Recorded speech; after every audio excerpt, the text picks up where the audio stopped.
তাহলে আমার এখন আমার ঝাড়ি মাঝে কাপড় আসতে কি জ্বালা দেন আমরা কি কান্না করতেছি।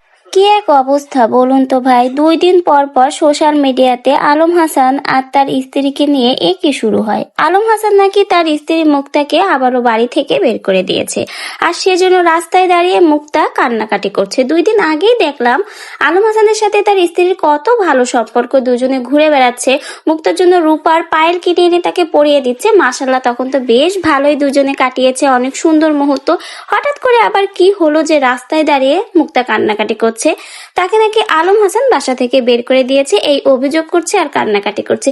কি এক অবস্থা ভাই বলুন। তার 1-2 দিন আগেই আবার দেখলাম আলম হাসান তার আইডি থেকে একটা পোস্ট শেয়ার করেছে, কুকুরের গলায় হীরার মালা পরিয়ে লাভ নেই, কুকুর ময়লা খাবার খাওয়ার জন্য বারবার ডাস্টবিনের দিকেই ফিরে যায়। কথাটা কিন্তু কুকুরকে বলেনি, আলম হাসান অন্য কাউকে ইঙ্গিত করে বলেছে।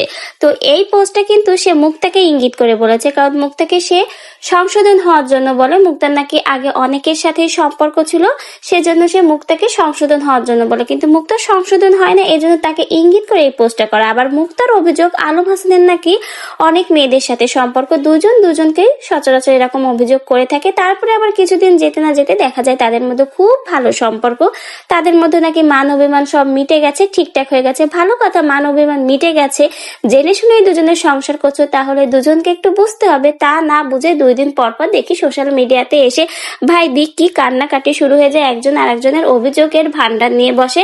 মুক্তা আবার রাস্তায় দাঁড়িয়ে কান্নাকাটি শুরু করেছে, তাকে নাকি আলম হাসান বাসা থেকে বের করে দিয়েছে। ভাই জেনে শুনে সংসার করতে আসলে এরকম খুনসুটি হবে, সেটা মেনে নিয়েই সংসার করতে হবে, কারণ দুজনে কেউই একদম ধোয়া তুলসী পাতা নেই, দুজনেরই চরিত্রের সমস্যা রয়েছে, দুজনেরই ঘষা মাজা করেই সংসার করতে হবে। তা না করে 2 দিন পর পর যদি সোশ্যাল মিডিয়াতে এসে এরকম কান্নাকাটি করে তাহলে কি হবে, মানুষ হাসাহাসি করবে, তাছাড়া এমন কিছুই হবে না। অনেকে কিন্তু এটা দেখে বলছে এরা নাকি ভাইরাল হওয়ার জন্য এরকম করে, 2 দিন পর পর এই নতুন নাটক করে ভিউ ব্যবসার জন্য। আবার অনেকেই বলছে এদের দুজনেরই নাকি চরিত্রের সমস্যা, এজন্য নাকি এদের সংসার টেকে না। এখন দেখা যাক আলম হাসান এসে আবার কি বলে, কেন আবার মুক্তা বাড়ি থেকে বের হয়ে গেল, আর রাস্তায় দাঁড়িয়ে কেনই বা কাঁদছে, আর আলম হাসানের নামে অভিযোগ দিচ্ছে তাকে নাকি বাসা থেকে বের করে দিয়েছে আলম হাসান। এরপরে হয়তো আলম হাসান এসে আবারও নতুন আরেকটা নাটক সাজিয়ে দেখাবে। তো দেখা যাক এরপর আলম হাসান এসে তার কি বক্তৃতা ছাড়ে।